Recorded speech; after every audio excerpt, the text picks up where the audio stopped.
Hello there, Tina. Are you there? I just had to talk with you about something rather quickly if you had the time. You do know about the family vacation that we're all going to be going on soon, don't you? I was just curious if you were actually thinking that you were going to be coming along with us. I guess what I'm really trying to ask is that you don't really think that you're a part of this family, do you? Because if you do, then I really just think that you need to wake up and face the real world. You are a nobody to us. You're nothing.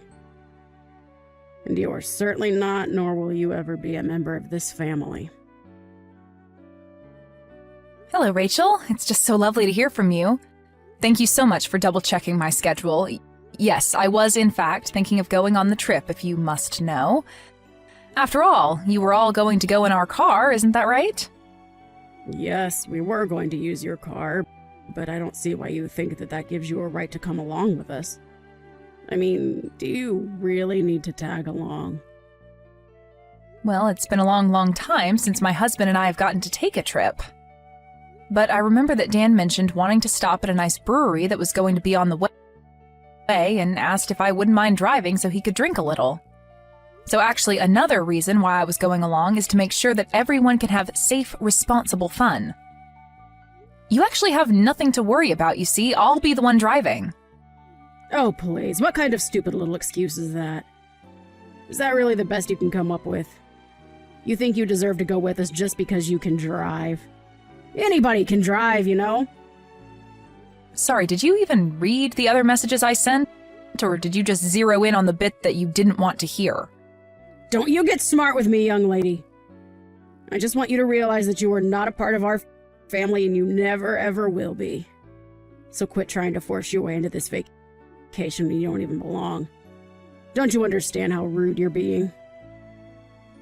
I really don't think that I'm being rude at all. If anything, you're the one trying to put me down and make me feel bad. But I'm afraid if you're not really going to change your mind about me at all, then all I can ask that you do is just have the patience to see the trip through to the very end. After all, it isn't like we all go on trips all the time together or something. Well, of course we don't all take trips together more often. Who in their right mind would want to go anywhere with you, huh? I fully understand what you're saying right now, Rachel. I have my own thoughts on the matter as well. But I don't think that we should be having this conversation via text. Maybe we could meet in person and talk? Because otherwise, I'm going to pick you all up in the car tomorrow at the time we all agreed on. I just don't get what my little Dan was thinking. I mean, what drove him to marry a no-good, nasty woman like yourself? Not only is your personality awful, but you're older than him as well. I mean, you must have so much patience in dealing with you. You know, he used to date gorgeous women who were younger than him and knew how to show respect to their mother-in-law. Maybe if he had married one of them instead of you, then I would finally have a grandchild by now. Sorry, are you talking about the ex-girlfriend that Dan had who stole all of his money and then ran away? I don't really know all the details of why they broke up, so don't go quizzing me about my own son's love life. All I'm saying is that my son would be much, much, much better off with a woman who was younger than him. If all that matters is age, then I guess that means I'm better for Dan than you are, isn't that right? Or am I misunderstanding the point that you're trying to make here? Of course that wasn't what I was trying to say, and you know that. Ugh. You really can be such a frustrating person to deal with, do you know that? I knew that I should have never ever allowed my son to marry someone like you. Oh, I know exactly what you meant, but would you like to know how? It's because you've complained about my age to me over and over again. I mean, aren't you bored of having this same conversation all the time? I don't even need to guess at what you might say next, because we've already done this several times. And I'll say it as many times as I need to for you to get it through your head that you were too old for my son and that you were never going to be a part of this family. If you don't want to hear the truth about the matter, then you can just pack up your bags and leave. Otherwise, I'm going to keep pushing and pushing and pushing until you're at the very end. The very end? What are you talking about now? The very end of what? The very end of your wits, of course. And then you and Dan will finally get a divorce and I can start working on trying to set this family straight again. That's all I really want out of this. So basically you're telling me that your whole purpose with treating me this poorly is just to get me to divorce Dan? Well, I don't know how many times we're going to have this conversation in that case. But if you are going to be saying the same things over and over again, then so will I. And I am telling you for the I don't even know how many time that Dan and I aren't getting a divorce, okay? So don't bother waiting, don't hold your breath, and don't think that any kind of miracle is going to happen for you. Well, we'll just see about that, won't we? I wouldn't be so confident if I were you. Well, I don't need confidence when I know that Dan and I have no intention of splitting up ever. I just know it won't happen. Anyways, if this is all that you're going to be saying to me now, I think I've had my fill and I'll be taking my leave now. I'll see you tomorrow when I go to pick you up with Dan. Hey, you were standing right behind me, weren't you? I know that it was you behind me in line. You pushed me into the bathroom and were holding the door closed so that I couldn't get out? What on earth are you talking about? I didn't do anything, dear. But I guess it was bad fortune that someone just let that big, heavy crate slide right in front of the bathroom door, trapping you in there. But at least you won't have to worry about needing to use the toilet since you're going to be stuck there for a long, long time. What is the matter with you, Rachel? Is this supposed to be some kind of prank or something? Because it isn't funny. What are you trying to pull here? Well, isn't it obvious? I was just locking you in the bathroom, that's all. I sure hope someone comes by soon to let you out of there, though. I don't get it. Why would you do this to me? I mean, Dan and I go to pick you up in the morning so that we can all enjoy going on a little vacation together, and you lock me in the bathroom? Are you really just going to try and keep me trapped here while you just drive away? Do you really think that you're going to get away with this? You've gone way too far right now. I think the only person that was taking things too far was you. I told you that you were not welcome to come on this family vacation of ours, and you just didn't listen. But now at least we'll finally be able to enjoy ourselves in peace, without you. Well, I'm so happy that you're pleased with yourself right now. But just how long do you think that happiness is going to last? Hold on a second. Why can't I get a hold of Dan? Why won't he pick up my calls? Well, that's because I told him that I'd hold on to his phone for him, of course.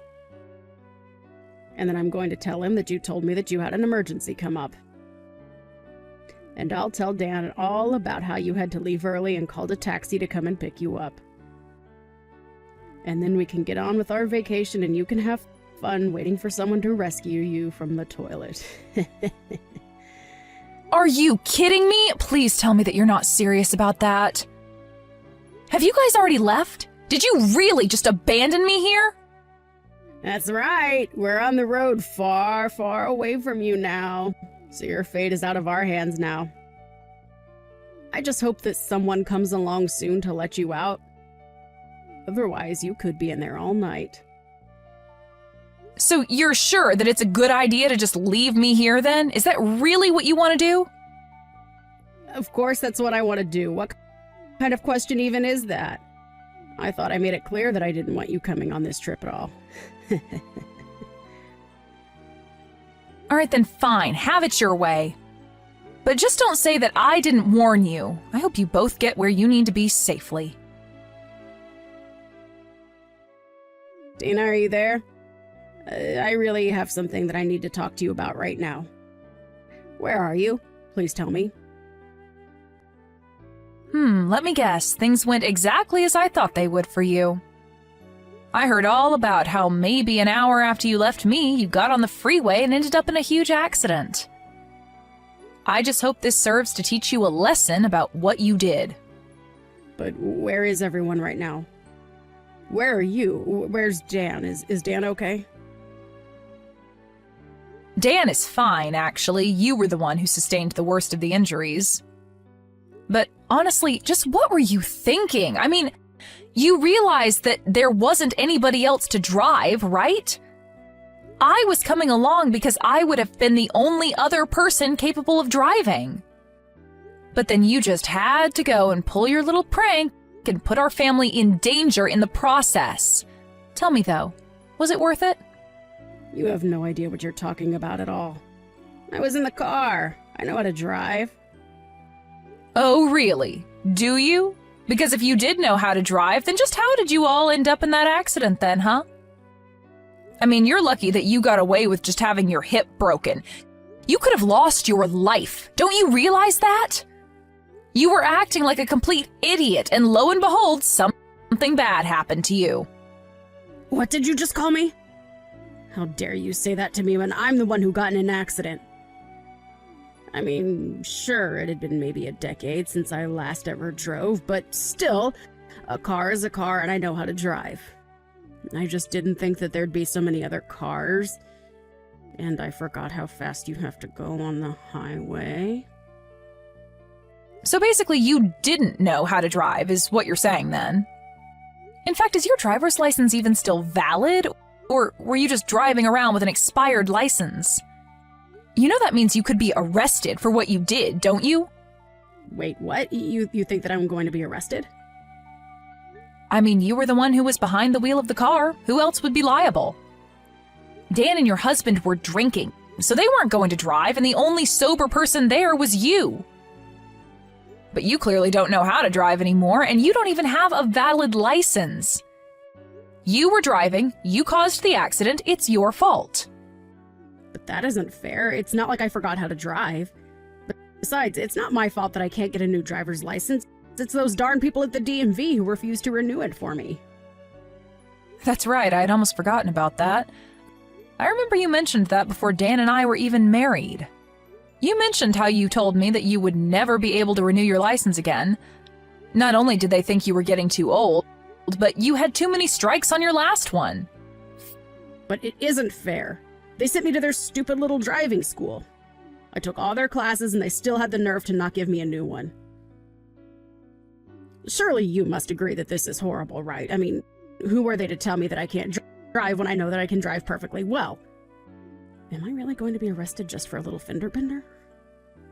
Fender bender? Rachel, you are literally in the hospital and unable to move because of the accident that you caused. Not only that, but you could have seriously injured your son and husband. How can you be so focused on yourself when all that might have happened? Well, I guess that does make some sense when you put it that way. And that's why I was telling you that I needed to be there to drive. But you had to act completely delusional. You locked me in the bathroom and then just drove off without me. Please, Tina, there's no need for you to take this kind of tone with me. Don't you think I've already been through enough with all of this? You must know that I never ever wanted any of this to happen, right? I don't care what your intentions were. Who even gets in a car thinking that they intend to cause a crash anyways? I'm not blaming your intentions. I am blaming the thinking that led up to it. You acted completely irrationally and got your family into a car accident. And that's not saying anything at all about how you locked me in a public bathroom and then just abandoned me. But I just wanted to take a vacation with my family. Is that really so bad? But you didn't even get to have that vacation. You all didn't even make it to the destination we were all supposed to be at by now. Why couldn't you have just waited until we all got there before you started trying to bully me? I understand that you didn't want to be around me and that you were worried that I was only going to annoy you, but surely being annoyed has got to be better than being injured. And to think that this is going to be the last real memory we have together before Dan and I cut you out of our lives entirely. Well, wait a second, what are you talking about? Why would you and Dan cut me out of your lives? I've already talked to Dan about it, Rachel.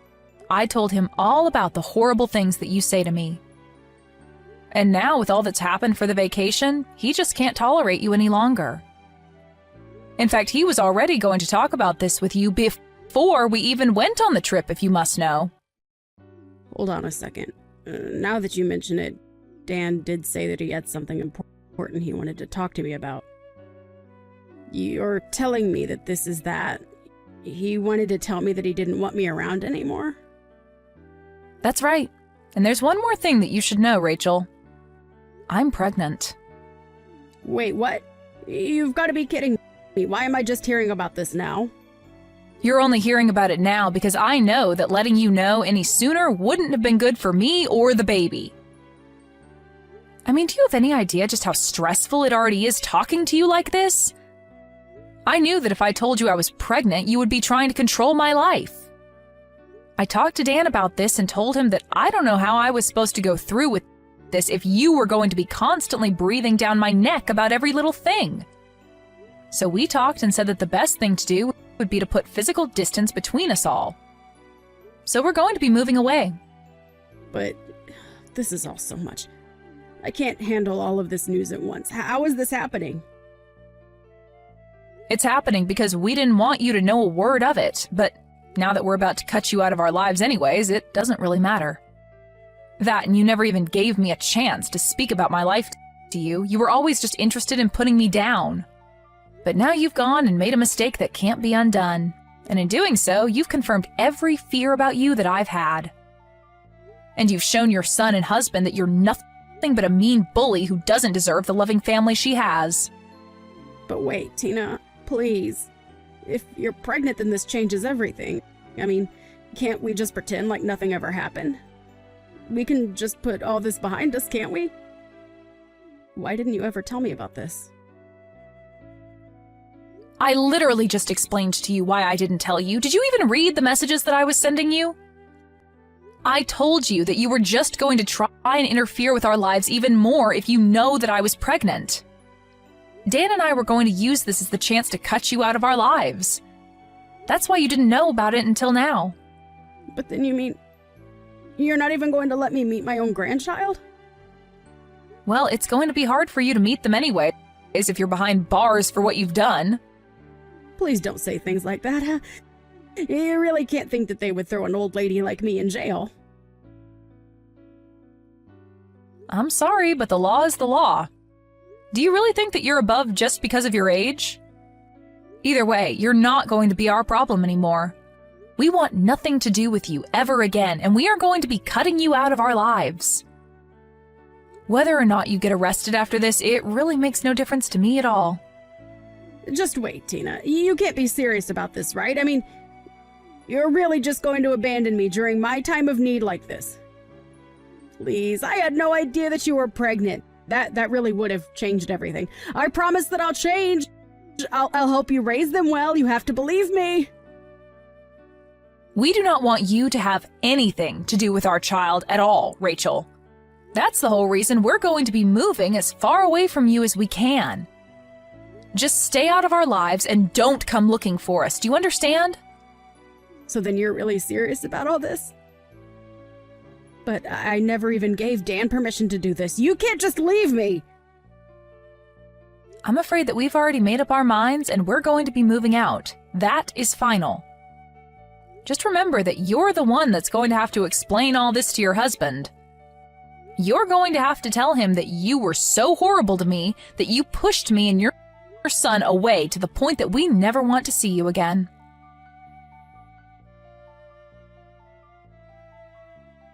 In the end, Dan and I moved away. A few months later, we heard through the grapevine that Rachel was discharged and free to go back home, but that her husband was waiting for her there with divorce papers. She was in the hospital for so long recovering that you would have thought she learned some kind of lesson, but apparently it wasn't enough for her husband. Thankfully for her, the other driver in the crash was kind enough to not press any charges on Rachel, but she was still left all alone, without her husband, son, or grandchild. I have no idea how she's getting along now. Thank you for watching. If you liked this video, please give it a thumbs up and don't forget to subscribe to see more content like this.